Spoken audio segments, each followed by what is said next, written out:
Right, hey, good evening. Good evening, everyone. Thank you for being here. Tonight is Wednesday, April 3rd, 2024. We're here for Port Royal's Council Workshop. First thing on the agenda for tonight is a resolution. We just had a great ceremony here with Boy Scout Troop 201. They just put a flag retirement box in up right by the police department. And so if you ever need to get rid of an American flag and want to do it in the right way, in the respectful way, there's actually a box now up there for that. And the gentleman that was behind this is Samuel Collis Kennerly. We've got a resolution that I'm going to read into the record and then ask Sam to come up here and say a few words. So, come up here as he reads it to you. Yep. A resolution recognizing the hard work of Samuel Kennerly. Whereas the town of Port Royal recognizes the outstanding achievements and dedication of its youth, particularly those who are working towards the esteemed rank of Eagle Scout. And whereas Samuel Collis Kennerly has demonstrated exceptional leadership, character, and commitment throughout his scouting journey, embodying the Scout Oath and law. And whereas Samuel Collins Kennerly recent project, the construction and placement of a flag retirement box within our community, exemplifies his unwavering dedication to service and patriotism, and now therefore be it resolved that the Town Council of Port Royal, South Carolina hereby acknowledges and commends Samuel Collis Kennerly on his remarkable achievement.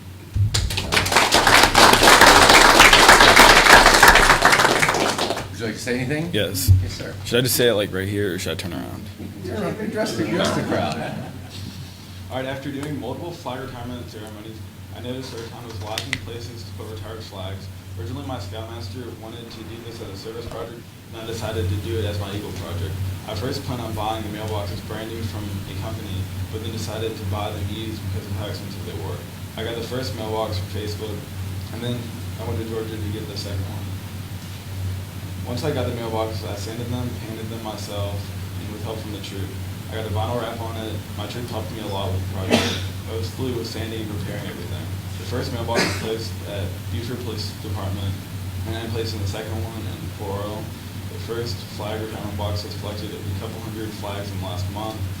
The whole point of the flag retirement box is to place old flags so they can be taken and properly retired. The proper way of retiring them is by having a ceremony and burning them. Again, thank you for everything, and allowing me to post that. Yeah. All right. Let's take a picture with the whole crew. Tell us how many badges you have. We were real impressed up there earlier today when you showed us. Nice. These are the badges that he has earned, y'all.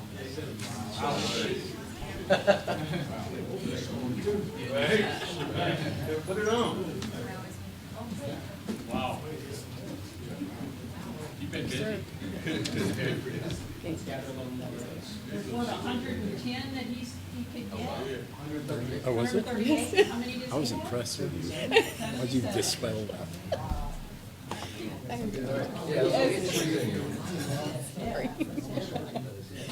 I was struggling. I'm good. George and I'll stand in the back right there. What's your name, sir? Cole. A little bit that way. Thank you. All right, everyone look alive. Got it.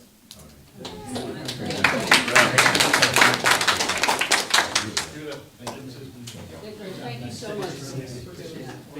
Appreciate it.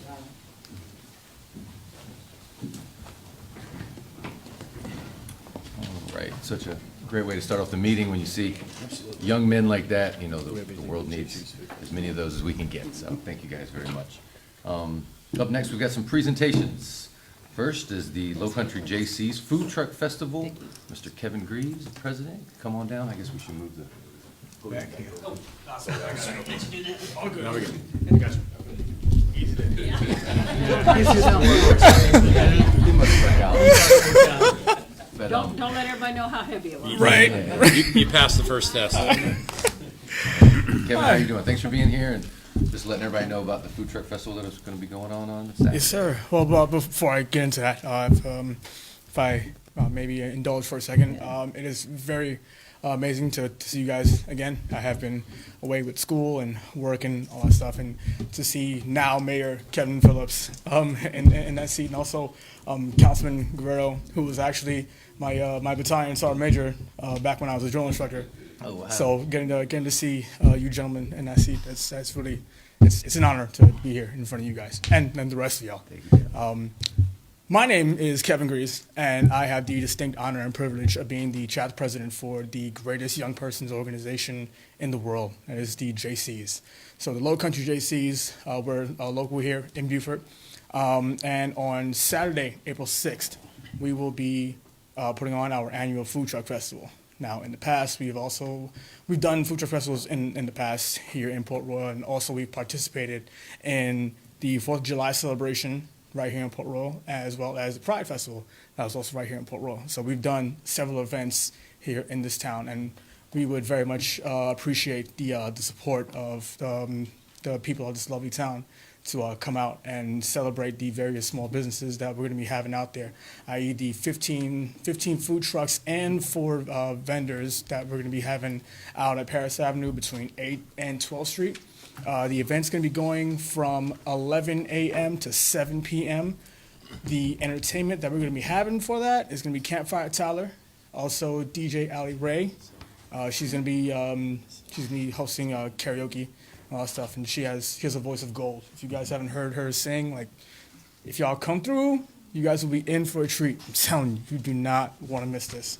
Other than that, I just want to say, on behalf of the JCs, I want to extend our gratitude to all of you guys for allowing us to put on these events and also to participate in these events with you guys. Absolutely.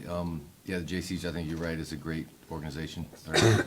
Young people in the community to be involved. And I'm going to put you on the spot. Can you state the JC's motto? You want me to do a blindfolded, backwards, or upside down? Yeah, Which just one? so people that don't know what the JC's is, because I've gone to some meetings and they state this at their meetings, and it kind of gives us just their mission statement. So yeah, Yes, sir. if you can do it. So yeah, we believe that faith in God gives meaning and purpose to human life, that the brotherhood of man transcends the sovereignty of nations, that economic justice can best be won by free men through free enterprise, that government should be of laws rather than of men, that Earth's greatest treasure lies in human personality, and that service to humanity is the best work of life. There you go. Good job. Thank you. George, you want to make him do any DI stuff? I'm proud of you, Kevin. I'm proud of you, man. I really am. It's wonderful seeing you, dude. Just continue to lead, dude. It's wonderful. Thank you. good to I see you. appreciate it. Thank you.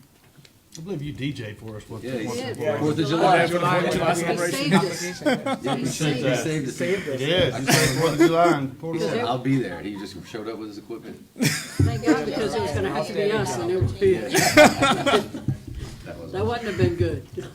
It was definitely fun, and I'll have the opportunity to do the same thing again. So the entertainment lineup is going to be Campfire Tyler, then DJ Ali, and then I'll be closing out the last hour or so. So Thanks so much. We plan on being there. Being for a treat. Saturday, yes, I sir. will be there. That's All right. What were right. the times again? The event will be going from 11 a.m. to 7 p.m. Cool. Thank you. Okay. All right. Thank y'all. You guys take care. Have a good one. Thank you. Thanks, sir. All right. Up next, we have Colonel Warren Parker with the South Coast Cyber Center. Just wrapped up their summit, which I thought was very successful and great, as it's always been. You made me compete with the Boy Scout, with an Eagle Scout, the Boy Scouts, and the JCs. So anyway, we'll try to compete with them. Yeah, you can, come on. Thanks, Mr. Mayor, Council, Mr. Willis. Many thanks for the invitation tonight to speak with you about the South Coast Cyber Center. It's always fun to talk about the Cyber Center, what we've done, where we're going, and how we got here. And I want to thank Council and Mayor Phillips for the support of the town over the past 4 years. It's meant a lot to us and has helped immensely with our job. To be able to say that we have the support of the community when we go forward to the state, when we go forward to federal people, we go forward to grant writing people, To say that we have town, city, county behind us means an awful lot. As Kevin said, we just completed our third annual summit.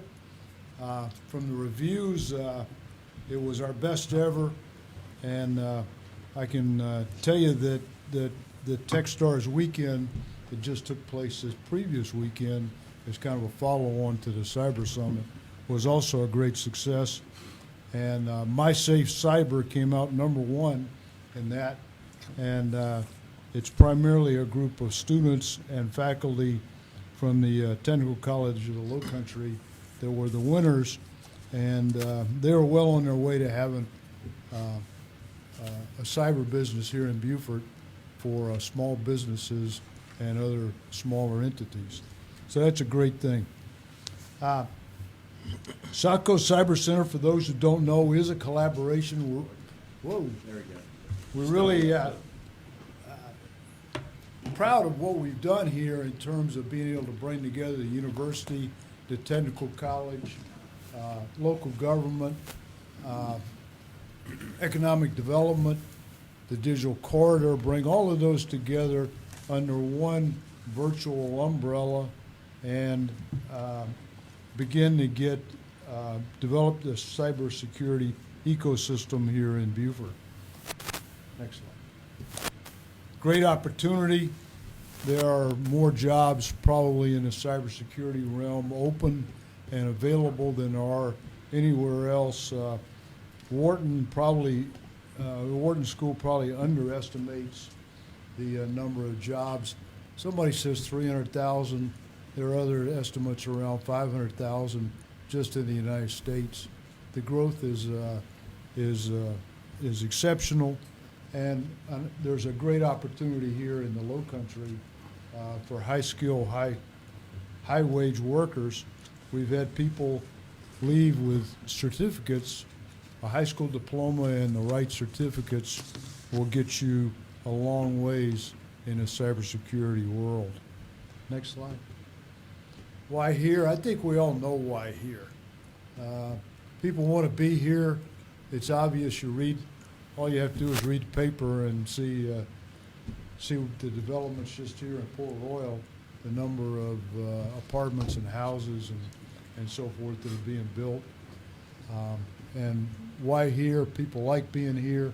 And we have a real advantage, I think, in a couple of things. One of them is geography, and that we're kind of in between Fort Eisenhower, which used to be Fort Gordon, Fort Eisenhower, and the Naval Information Warfare Center in Charleston. We have a technical college and a university, almost co-located within a mile and a half or so of each other.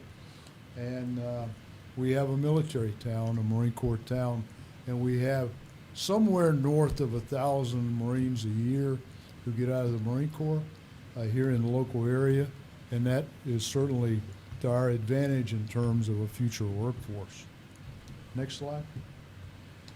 That's who we want to be when we grow up.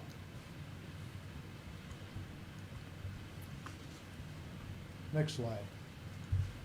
This is the question that I get from time to time, and most recently have gotten from a number of people. What's the return on investment? We've given you taxpayer money. We've given you federal grants that went to the university and the technical college. I should say not to the South Coast Cyber Center. We got them for the university and the technical college. And what have we gotten for it? What's the return on investment? Well, I'll tell you what the return on investment is. 4 years ago, there was not a curriculum in cybersecurity at the University of South Carolina, Beaufort. Now there's a 4-year cybersecurity concentration at the university. There are 50-plus students enrolled in cybersecurity for 4-year degrees, and we've had our first graduates starting last January. 4 years ago, there was no associate degree program at the technical college. Now there's an accredited 2-year associate degree program in cybersecurity at the technical college with over 70 students enrolled. Both of the schools, the university and the technical college, are on the cusp of receiving their National Security Agency, Department of Homeland Security, certification as Centers of Academic Excellence. 4 years ago, you couldn't get a certificate program here in Beaufort unless you went on the internet and looked real hard for one. Now you can go down to the digital corridor and you can get it for virtually free. And today we have students, veterans, mid-career changers, all of those getting nationally recognized certificates. This past summer, the school district conducted its first ever Gen Cyber teacher camp, summer camp for teachers to be able to go back and teach their students about cybersecurity. This summer, we hope to have a summer camp for students at TCL. 4 years ago, that didn't exist. 4 years ago, there were no Cyber Patriot teams in the public school system. Now Beaufort County has 25% of the Cyber Patriot teams in the state of South Carolina. I used at the summit two students, Jared and Grace, I'll just use their first names, who are students at Whale Branch, both of whom will graduate from Whale Branch with associate degrees in cybersecurity, both of whom have internships this summer at the Naval Information Warfare Center in Charleston. So that's the return on investment, is more students, more skill, higher wages, and the beginnings of homegrown businesses developing here in our region. Last slide. That's it. That's our goal, an educated workforce and a dynamic educational and economic ecosystem here in the Lowcountry. Any questions? No questions, and just to add, you talked about it, it's really important, the education aspect, the workforce, and that's so important too, but then just reiterated to me at the summit, just the national security issue. I mean, it's kind of, you hear these professionals talk, and it can be a little terrifying when you start looking at really all the threats that America faces and the changing and warfare. But as Brigadier General Wilburn said that I introduced, he said that America always has and always will meet any adversary on any battlefield, whether that's physical or digital. So it's just such important work to keeping our community safe and country safe. So thank you all for everything you do. And like I said, I thought it was a great summit, best one yet. So they just keep getting better and better. So Thank you. yeah. Thank you. Thank you, sir. Thanks, Council.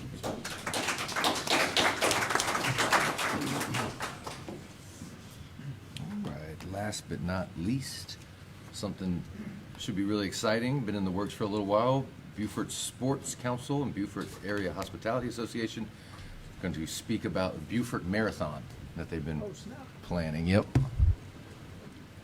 It's a big one. Yes, it is. I don't know if we'll run that one. We'll do the 5K. We don't know about that. Yeah, don't be getting me involved Yeah, I in don't know any about more that. than the 5K. Yeah, we can do the 5K. Start training now. Yeah. Girlfriend, if I make it through the 5K, we doing good. We'll volunteer. Good evening, council, ladies, gentlemen, staff. My name is Ashley Halk. I'm the president and CEO of the Beaufort Area Hospitality Association. Today, Baja is excited to propose the idea of a Beaufort to Port Royal Marathon. Timed to coincide with our annual Beaufort Oyster Festival every January, a key period for boosting economic activity during a typically quieter month. At this stage, while the marathon is still in the planning phase, our vision, shaped with precision by Mr. Tim Waz, is for a route that weaves a picturesque route through our region's natural splendor and rich historical backdrop, providing participants with an extraordinary running experience. I'd like to pass the floor to Nick Borgini, who will address the potential economic benefits, and Tim Waz, who will elaborate on the proposed course. Thank you. Thank you. Hello. Can you hear me? Yes, sir. All right. Thank you, Mr. Mayor, council, staff, Nick Borgini. I'm here today wearing my Baja hat. You wear a lot of hats. Well, sometimes. Thank you. Representing our many local restaurants and hotel members. January, as Ashley stated, is our slowest time of the year. This marathon will reverse that trend, bringing the runners, their families, spectators to town, filling our hotels and short-term rentals 2 nights, filling the restaurants for a minimum of 3 meals. And then hopefully they'll have a beer at a local brewery somewhere. No, seriously, the marathon will encompass 3 main events. First, the welcome party the night before the marathon. And that'll be located here in somewhere in Port Royal, yet to be determined. Then the main event the next morning. We're not sure if it's a Saturday or Sunday yet. That'll be about 4 to 6 hours. Tim will expand upon that. And then the after party immediately following the race in Beaufort Waterfront Park downtown. Those events will bring a total of $4.5 million impact. $4.5 million impact for 6 hours. I mean, that's crazy. So to compare, the Water Festival brings in a whopping $6 million for their 10-day festival. I mean, that alone, every business feels that impact. My stores feel that impact. The restaurants feel that impact. Hotels, retail, everybody feels that impact. So just think about one weekend in January, the slowest month of the year. It's going to be, it's going to change our January and our members' January. So we look forward to the possibility of working with y'all and the staff at staff at City of Beaufort to potentially get this marathon off the ground. So to give, yeah. Nice one, Ashley. All right, Tim. Nice one. So I like to run a really long time as well as talk for a really long time. So I wrote 3 paragraphs, and then I'll turn it over for questions. Mayor, thank you. As well as council members. I'm Tim Waz, the proud owner of Grounded Running and chair of the Beaufort Sports Council. Since 2010, Grounded Running has organized over 40 running events each year, including the 2022 National Championship Half Marathon, which we hosted in Jasper County. As well as our ultra marathon Delirium, which we host each October, which participants log over 7,500 miles in a single 24-hour period. For the past 9 years, I've poured my heart and soul into this project, and I'm thrilled to share with you tonight a true passion project of mine.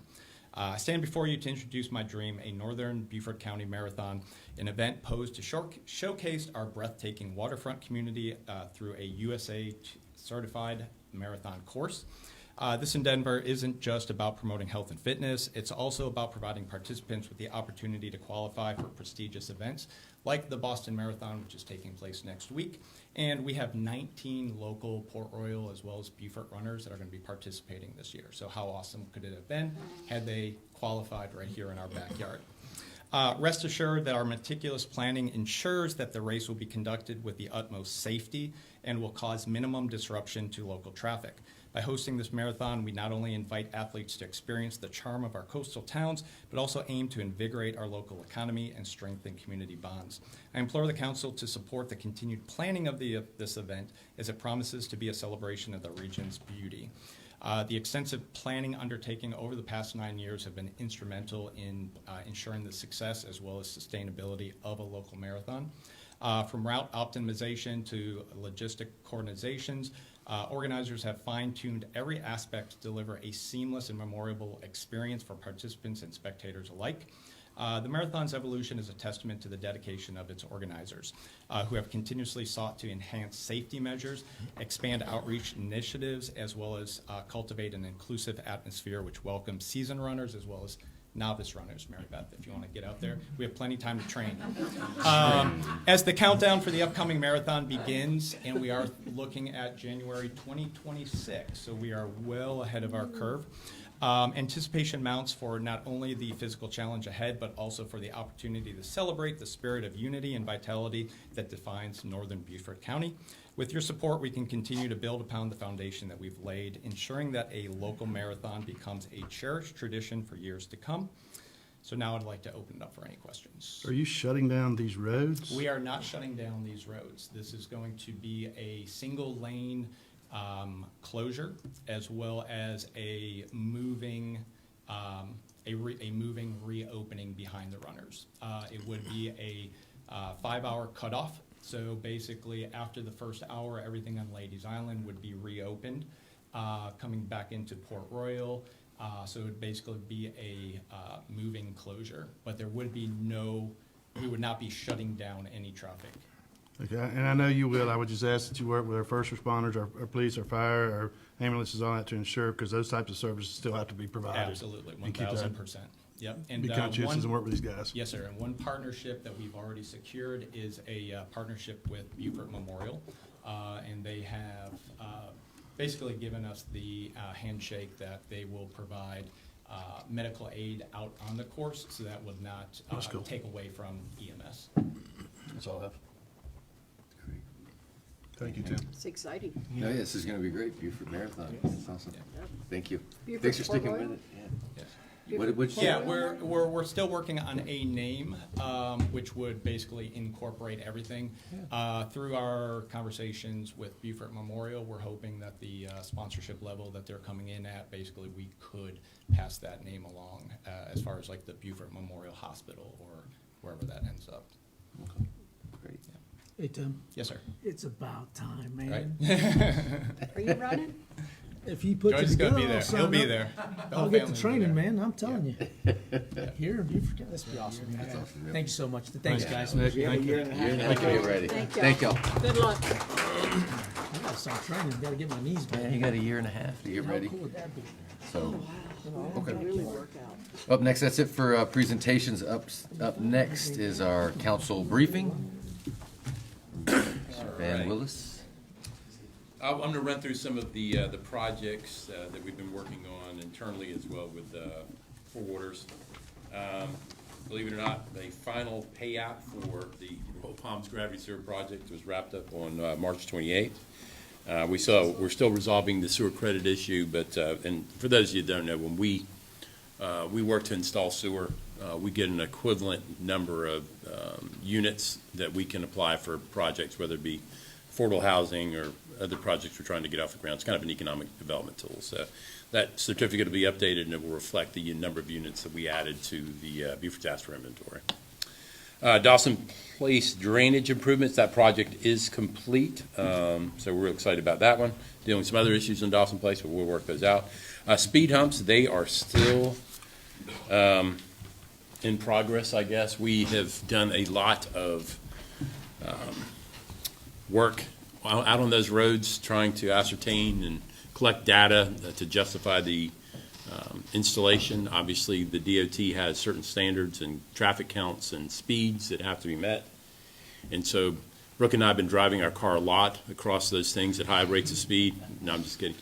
But anyways, but we're working to get those things done. I don't know what the latest update, but we've done the best we can in terms of getting the information out. And, we may not end up with some where we would like them to be.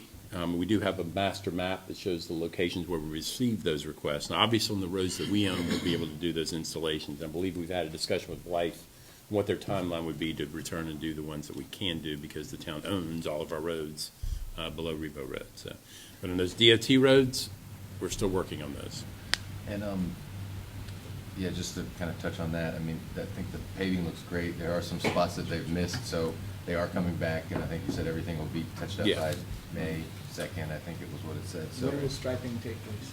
A lot of that has to do with the curing of the asphalt, and obviously we've got some of those areas that Kevin just mentioned where we need to come back, 15th, 16th Street, Columbia.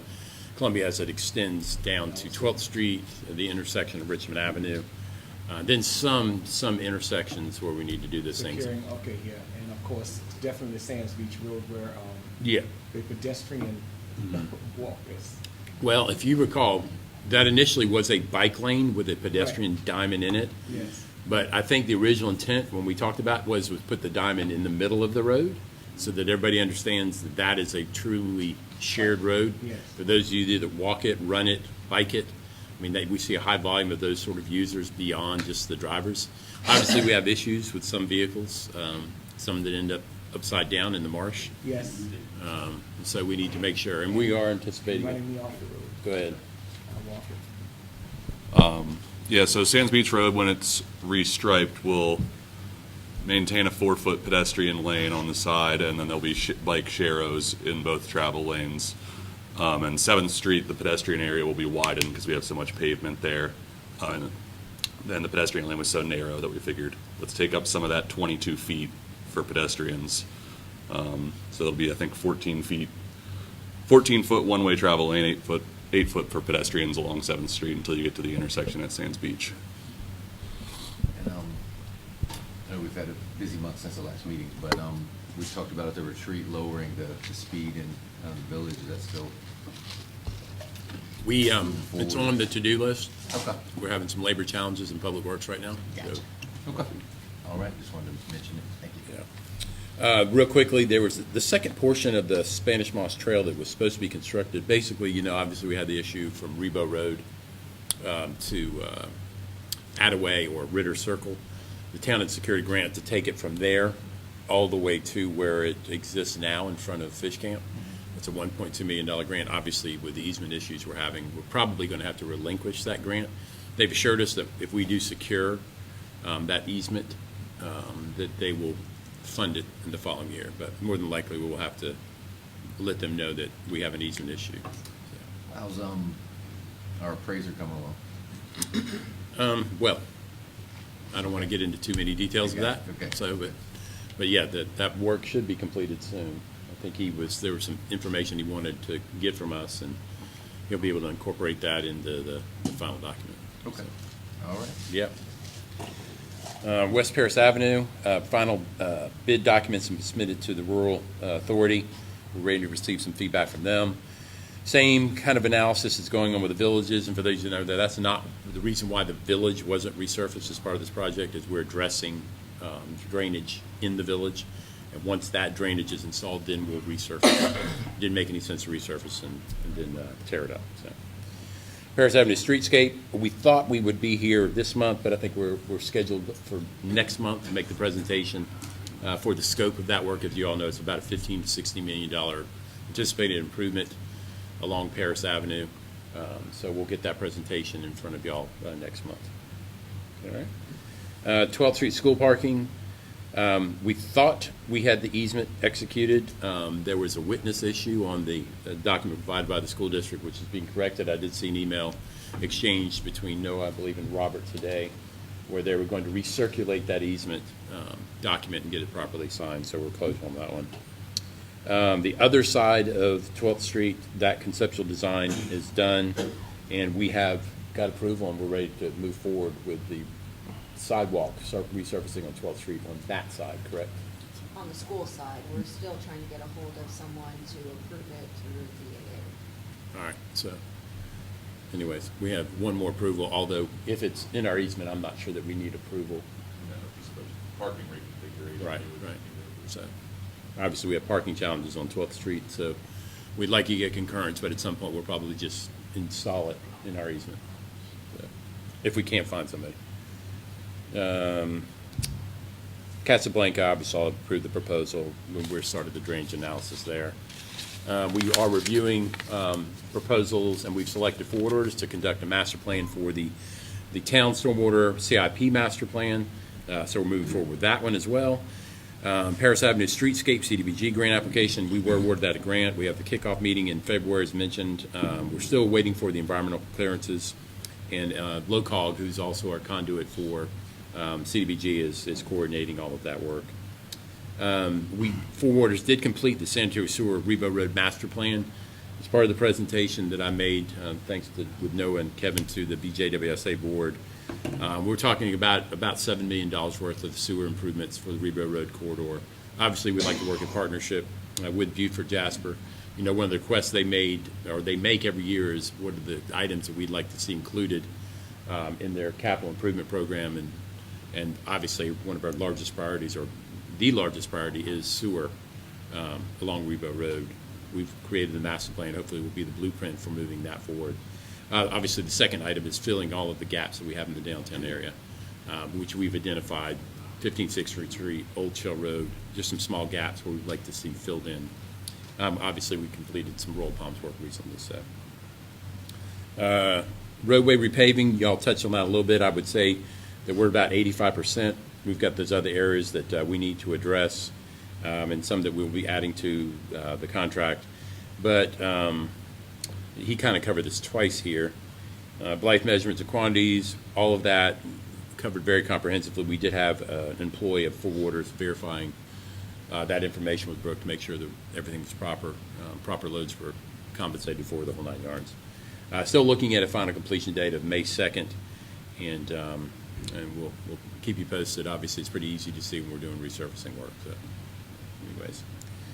anyways. Short-term rentals, I just gave y'all kind of an updated map showing the distribution of short-term rentals across town. You know, obviously we did a fair amount of work several years ago identifying where these short-term rentals were at different locations over the town. And just some information, in 2019, I think we had 70 licensed. We knew we had more, but now we have 108 licensed since that time. 70 in 2019? Yep, and now we're at 108. All right. That's a pretty significant increase. So, Yeah, and this was something, you know, we talked about at our retreat, and we said that we were going to wait and see if any, you know, legislation was coming down from Columbia. It does not look like that's going to happen. Next week, the 10th is crossover days, the second year of a 2-year session. We've spoken with people at the Municipal Association of South Carolina, and they're the people that are in the State House every day, and they said they don't think anything's passing on short-term rentals up there. So, you know, sticking with our word as the council, we've talked about it, and we want to pursue it, look at it again. As Van said, you know, we did do a lot of the heavy lifting 4 years ago, back in 2019, and they had that task force they got together. It was 11 people. I think they met for a year.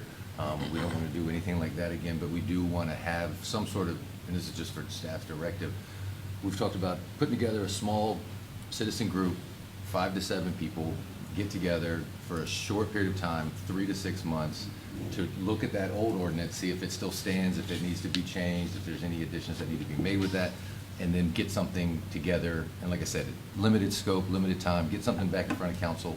And while we wait on that from council, do not issue any short-term rental licenses until we get that ordinance, while we work through that and see where we're at. So like I said, we've already got an ordinance, and this new group, like I said, I think they just need to get together, take it off the shelf, dust it off, see if it still makes sense or if it needs to be changes, and then bring that to council, and we can go from there. And if everybody's on board with that, I think I'm fine with that. All right. Does that make sense to staff? absolutely. All right. Next, just real briefly on Safe Harbor, staff continues to monitor activity on the property, and we're issuing citations for noncompliance as that activity is noted. There was supposed to be a hearing today to discuss the revocation of business license. The attorney for Harbor Master did ask for a continuance. Obviously, he was hired for that case the day before. So the hearing officer did agree to the continuance. I think we're still trying to nail down a date, I believe. Yes. I think we're trying to, the sooner the better, but I think we're at some point in early May. And I'll just say some of this. I mean, right now, the town is involved in some litigation that I do think will get resolved pretty quickly, but in that meantime, we're not going to make any public comments about the litigation. However, I would encourage anybody, there's plenty of articles in the paper, and anything that the town has filed is public record at the court and can be looked up online. So, you know, if you have any questions, I would encourage you just to look online, and you should be able to find what you're looking for. So, but as far as statements from us, again, right now, we're just kind of in this litigation, so we're not really going to comment on that publicly. So. All right. Can I suggest we've got court when, the 24th? Is that the next date? That's their first ticket here, yes. Okay, so can we request a meeting with Safe Harbor and our council? And we develop an agenda of the things we want to discuss? And try to get that before the 24th? Yes, sir. Cool. That's 3 weeks. That's plenty of time. That's 3 weeks from today. Yep. And send it to whoever you need to. I mean, I said we reach out to them, get some dates back, and I think we'll all make it work. Yeah. you can do that? Yeah, absolutely. I think it'd be good. We're just at an impasse. We're at a deadlock. We're going to do something. Thank you. All right, and the next item, which I've put up on the screen, are some proposed schematics for the replacement of the shrimp dock. As you know, under the Safe Harbor Marina permit, it did include what was the backwards F, which proved basically to be impractical. And so what you hear is basically a floating system. This side, basically what is an orange, would be the day dock or recreational boaters. What you see in purple on the other side is the proposed floating commercial dock. Even though it's floating, we would still have a fall area. You'd still be able to utilize forklift for offloading. There was some concern about that, but offloading prior, even when it was a fixed pier dock, was here what we used to call the fall, this center section. Right. And so that would still be in play.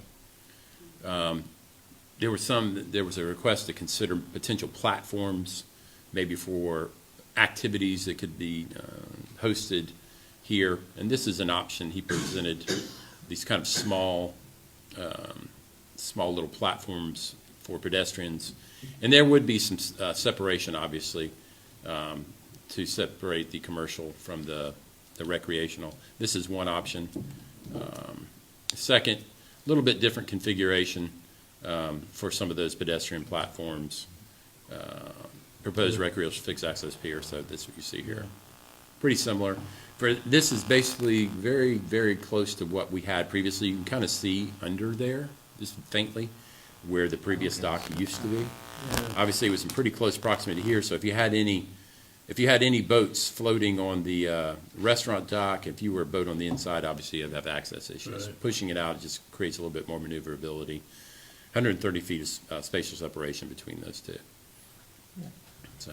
Looks great. And, yeah, with the platforms, that was mentioned to me by someone that actually is in the shrimping industry. He's got a boat, and he was bringing that up, that he says when he goes to a lot of other docks, you know, he's talking about the challenges of the shrimping industry now, and he's talking about ways to, you know, monetize, and if you do have a dock, to make it sort of a profit center. And he started to see people, you know, rent out space on the docks for weddings, little corporate events, stuff like that, because you got a beautiful view, you've got some boats in the background. And so it was an idea from someone to kind of, you know, if, we don't know what the future of the shrimping industry holds, but, you know, if it's, can be a little event space as well, then that can generate some money for it. So. But if we were to actually incorporate this or adopt this, would that be under Parks and Recreation also, or for rent?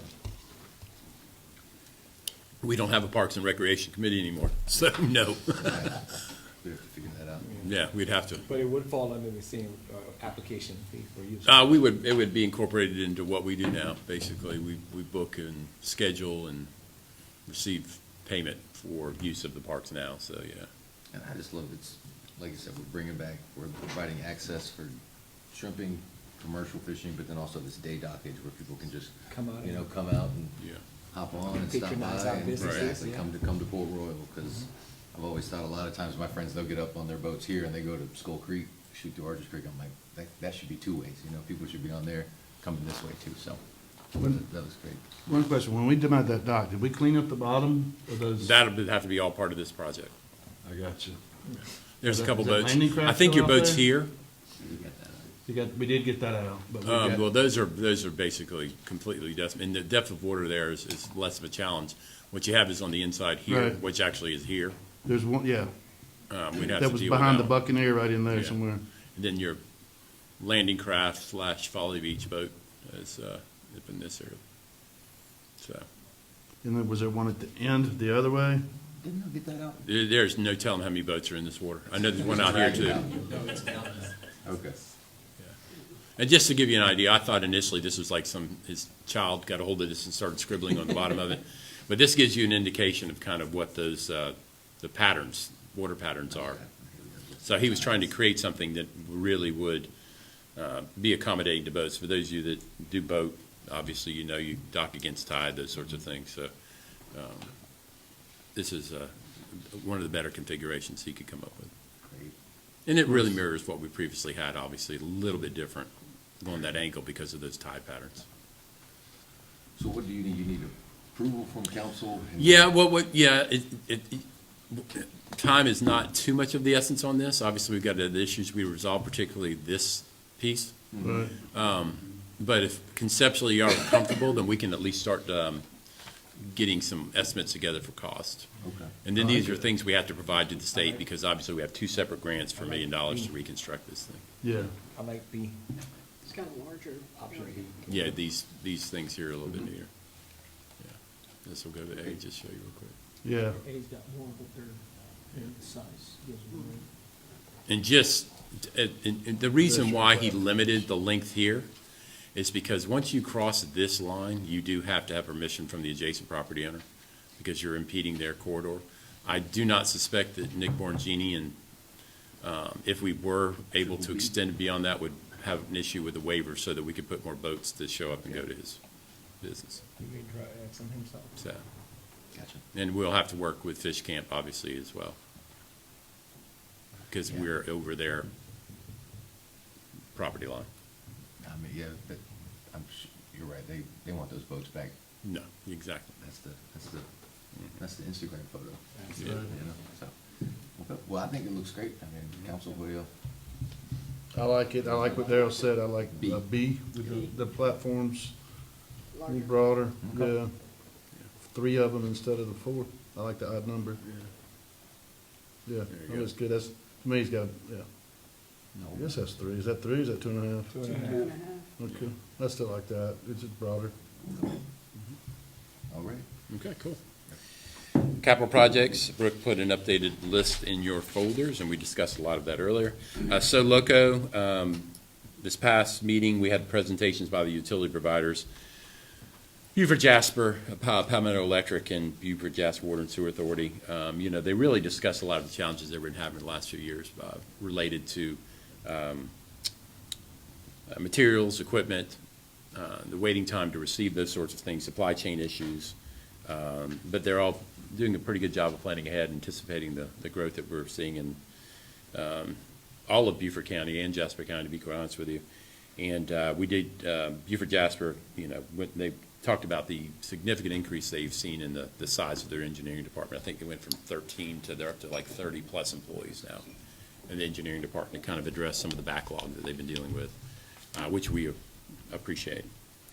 Transportation referendum, there were a couple meetings, one with managers, the other with the mayors separately, to discuss, I guess, the scope of the referendum, how those dollars will be set aside. And for those of you that have been following it a little bit, obviously there were some earmarks for the municipalities in the southern part of the county. When we got to the north, it was basically one fund that addressed, I guess, all of the needs in the municipal areas and the unincorporated areas. And so we're looking to maybe have that addressed. If we're talking about a $1.6 billion referendum, and the town were to get earmarked $15 million, it's less than 1% of the entire collections. We certainly, while we're not the retail giant of Hilton Head and Bluffton and even Beaufort, we certainly generate more than 1% of the sales tax revenue in Beaufort County. So we'll be working with them to finalize that. It doesn't change the total number. I think it just gives some certainty to some of the entities involved how some of those dollars would be spent. You attended that meeting. I don't know if there's anything you want to add to that. No, I mean, it's just kind of been our position that it's kind of insulting a little bit when you see Hilton Head $60 million, Bluffton $60 million, and then it's like north of the Broad here, y'all just split $60 million. So, you know, we've said we understand and I acknowledge we do raise this least amount of sales tax, but again, you know, Paris Island's in Port Royal, the Naval Hospital's in Port Royal. We definitely are a team player when it comes to Beaufort County, so I don't think it's much for us to ask to be treated like that, and just to kind of, you know, you don't got to give us an equal piece of the pie, but it's a little piece would be good. So that's kind of our position. That's what we talked about. I think it was very well received, and I will also let the public know. If you haven't heard, the county is doing, they're going to do public workshops on the penny tax. We'll get that information out. They're doing one on Hilton Head, one on Bluffton, and then they're doing one up here north of the Broad. I believe it's April 26th or 28th. It's at the end of this month. So I would encourage anybody to go to that, ask questions, and educate yourself, because the county's timeline is they want to have these educational meetings through April, then they're going to have third reading on it in May at their council, and that's a third reading just to put it on the ballot, and then it will be on the ballot in November when everybody goes to vote in our November election. So it's a lot of money, but it's the way they look at it is, if you've been here for a while, they have a referendum every couple of years and they come and ask for a penny, and right now they're just trying to do, let's do one big one, and we don't have to keep coming back every year or two, so. But we'll see how the referendum goes, but again, there are meetings coming up. I would just encourage everybody to, and educate themselves on it, so. Perfect. Just last, I did want to note that the Historic Port Royal Foundation run was delayed because of weather. What was the date of the reschedule? I can't remember off the top of my head. June 8th. And I just wanted to make sure, we'll make sure that, that's fully noted, and then that's all that I have in my briefing. All right, anything else for Van or staff? I sent an email to staff, and I also copied you all also. I walk all over Port Royal every week. And yesterday, my walking, there was some concern about some alleged damage to the sidewalk in Casablanca from the construction vehicles coming out of the new health center. Okay. And so I just wanted to address it. Take a look at that. Anything else, council? Okay. All right. Up next, review the agenda for our meeting April 10th, next month. All right. Make sure I got what I have here.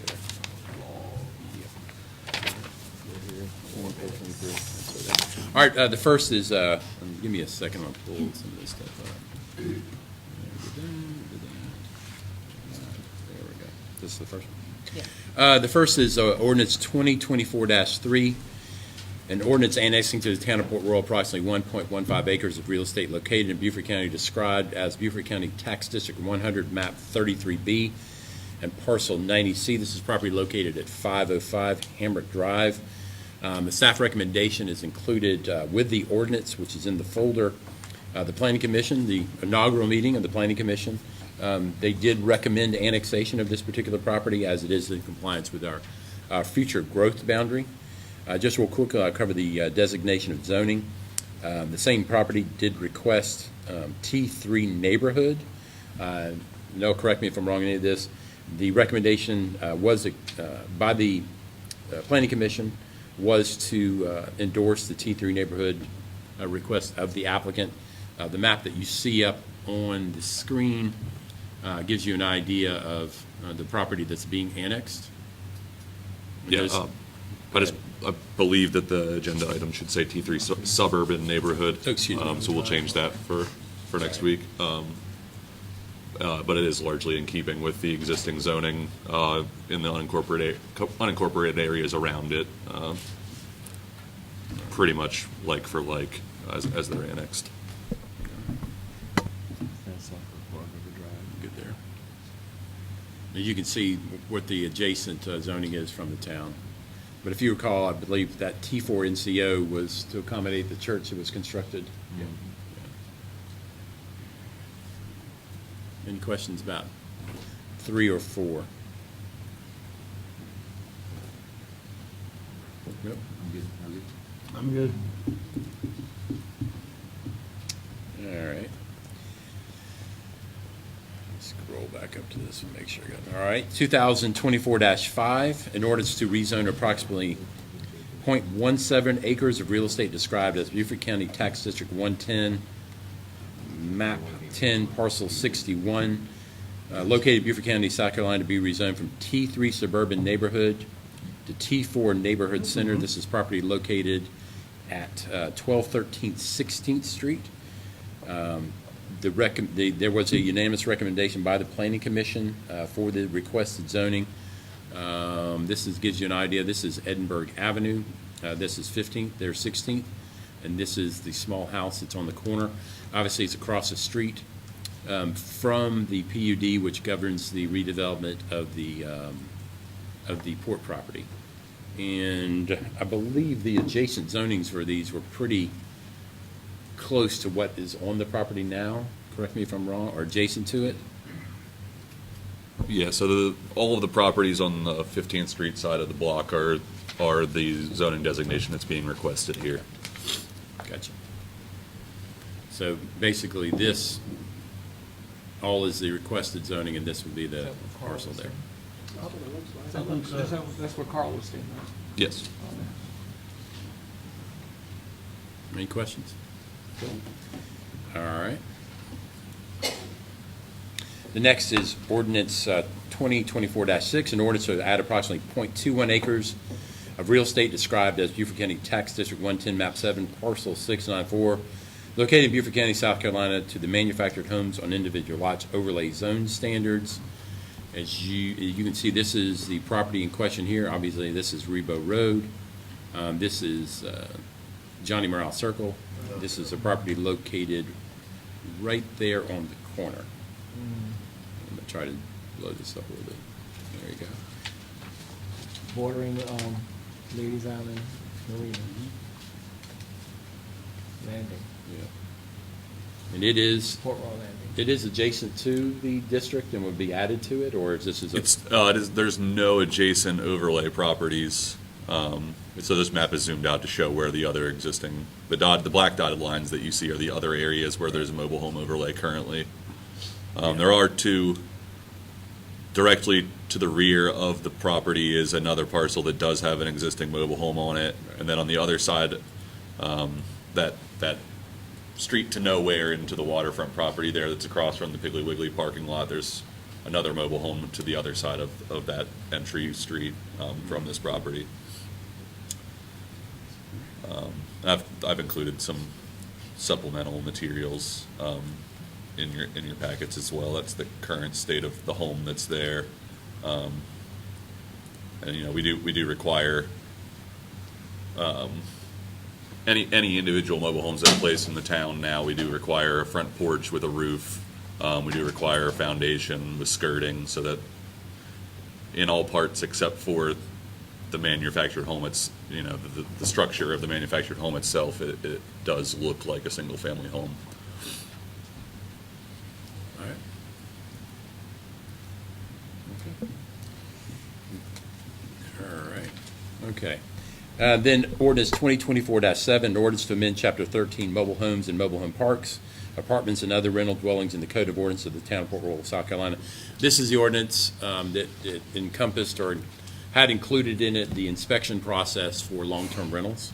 And so based upon the feedback we received from council, this is the amended ordinance would remove the required inspection of long-term rentals prior to issuance of a permit. This would become very similar to what we do with business license audits. We come across situations where emergency situations, safety issues, that we can do those inspections, but it is not mandatory anymore. Anything else in that? Good. All right. Thank you for getting on that. Yeah, I'll say that, most of these were from our planning commission, had their very first meeting. I went to that meeting, I thought they did really well. I think the group's gonna work well together. The first meeting, it's always, we've never had a standalone planning commission before, but I was very surprised, pleased, and like I said, I think they're gonna work well together, and it's gonna be good, so. Good. That's good enough.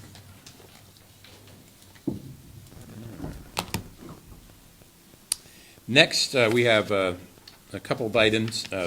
Resolution 7, 2024, which is a fair housing resolution, and then 8-2024, a resolution regarding non-discrimination on the basis of disability. It's established by Section 504 of the Rehabilitation Act, as amended in the Americans with Disabilities Act of 1990 ADA. Those are both the required resolutions we pass on an annual basis to stay in compliance with receiving federal funds through the Community Development Block Program. So we pass those every year, and we need to pass those again.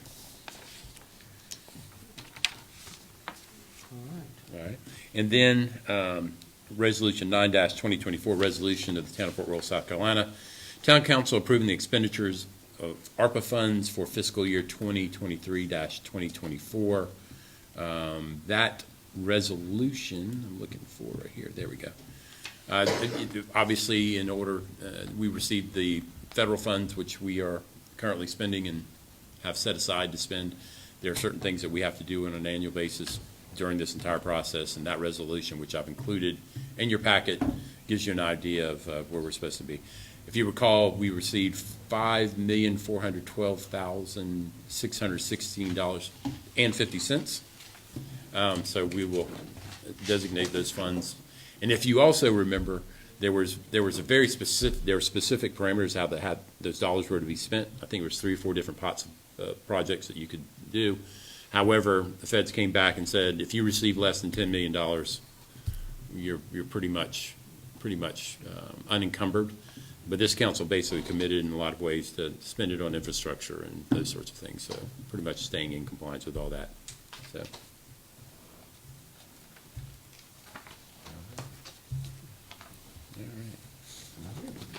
There's the agenda. Encourage everybody to show up to our meeting next Wednesday, and we'll go through that agenda.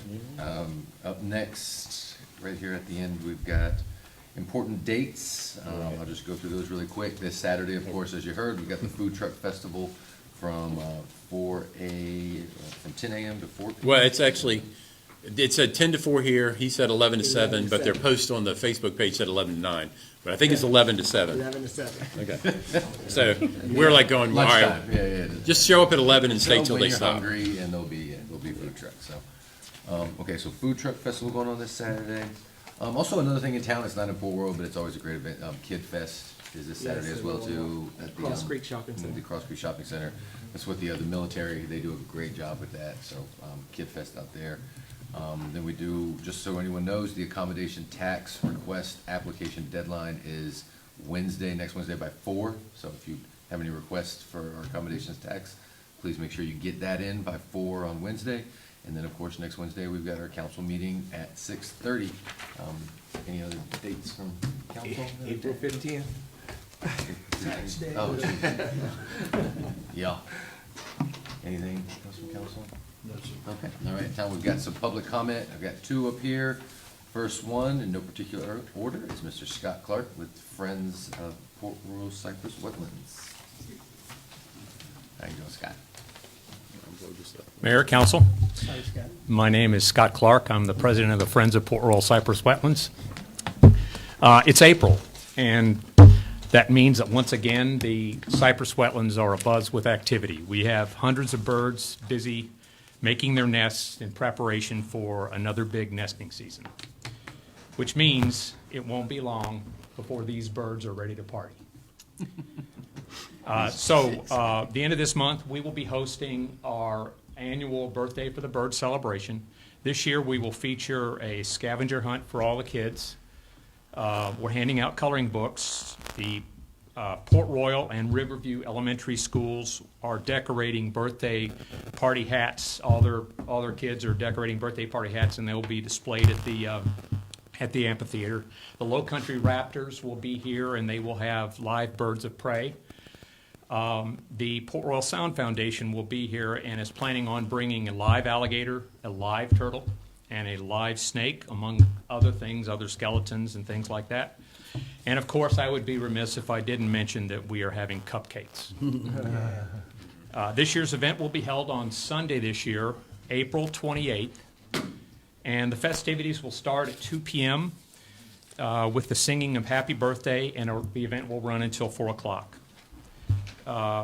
We have reached out to every single elementary school north of the Broad this year about the event, so we are expecting a very, very good turnout this year. The event, of course, is free to the public, and I would like to thank our sponsors this year, which are the Town of Port Royal, Visit Beaufort, which is the Beaufort CVB, Fripp Audubon's Club, Low Country Master Naturalists, Wild Birds Unlimited, and Port Royal Ace Hardware. On another note, I also want to mention that we have another Wetlands Workday coming up at the Wetlands. It is going to be on Saturday, April 20th at 9 a.m. Anyone interested in volunteering to pick up trash and to manage the vegetation around the wetlands, they can go to our website at friendsofportroyalcypresswetlands.org. Click on the volunteer tab and you can sign up there. And we ask that anyone who plans on volunteering, please meet us at the Wetlands Amphitheater at 9 o'clock on the 20th, and please bring your own gloves. And I also want to say thank you to you guys for taking up the speed limit issue again and for taking up the short-term rentals. Thank you. Thank you. Absolutely. Thank you to you and your whole group. You all do a great job with the Cypress Project, so that's awesome. All right, up next, Mrs. Pamela Courtney with the Historic Fort Royal Foundation. Hey, how are you? Good. Good. Mayor, Town Council, staff. I just want to bring up, just as we had chatted a few minutes ago about the 150th, it has been rerouted to June the 8th. If they have signed up, if you have already signed up, you're still in the works, you know, like that, and you still be the, you know, if you've got your T-shirt, that's fine. If you have not signed up, you can still do it through Run Sign Up. T-shirt pickup will be the same with Grounded Running through Tim. So we're back. The best thing about it is that we have new roads to run on. Yeah. We didn't have before, so that's a good thing. And then moving on to the 150th, the town of Port Royal and the Navy with the USS Port Royal had a long-standing relationship back when they did the christening of the ship and when Henry Robinson was involved in this. And with the 75th anniversary of the Naval Hospital, we are combining a couple of activities with them as well on the April the 25th. So we will have an exhibit at 4 o'clock on the 25th. This is after the Naval Hospitals had their ceremonies. And we have plank owners, and I already have in possession, they were very, very kind, to send me from one of the plank owners the plaque that was given by the town of Port Royal to one of the plank owners, and it has every plank owner received from the town a little piece of live oak that had their name on it, and it was just a little strip. Evidently, there was quite some discussion back in 92 about the tree that was being used for this, and that tree there was 2 of them that were used. They're between 350 to 400 years old. In 92, there was something that had to come down. But anyway, we're getting one of those plaques back into the museum as came from, and on the back of it, it talks about the town of Port Royal. So we will be having the first commanding officer of the USS Port Royal, Nick Richards, who's coming in, and plus some of the plank owners. Right now we're trying to find a place that maybe they could go and have a little private time with their first commanding officer. You know, there may be a half a dozen coming in for this. And then in the evening at St. Mark's at 6:30, we will be having a lecture. So Ron Marcel from the Naval Hospital will be coming in and talking about the history of the hospital, the Navy grounds, which is really interesting. He is the historian for the Naval Hospital. And then followed up that will be the USS Port Royal with Nick Richards coming in to speak. So it'll be really interesting. So then the last thing I wanted to talk to you about is about 16 months ago, we began the conversation regarding having stairs from where our parking lot is down there, because we were losing a lot of traffic, you know, like that. And while I can say that we did have 600 more visitors into the museum in 2023, we still were down compared to what we knew that was happening with the tourist industry. We would like to have some kind of resolve, whether it is stairs or ramp, because this week we're starting to notice people climbing over the rocks and through the fence to get down to the wetlands. They're doing that up and doing that down, and the concern is that somebody's going to get hurt, you know, on it. So if you would take that under consideration. We discussed that at the retreat, didn't we? Yeah. Because there is Where's a that? We've not gotten an answer back. For that, we've done everything that you have requested by getting schematics done, price done, you know, permission from the landowner. Everything has been done like that, but it just went to a standstill. Okay. And as I said, Permission from the landowner. I've got